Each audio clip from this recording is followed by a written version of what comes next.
All right, Gina, thank you. A great book can jumpstart a young reader's imagination and help build a lifelong love of reading.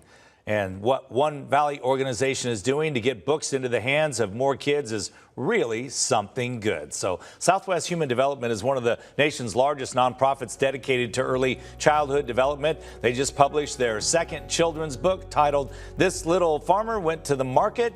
And This Little Farmer Went to Market follows the journey our food makes from farm to market. And here's the best part. With every book purchased, a book is donated to a family in need.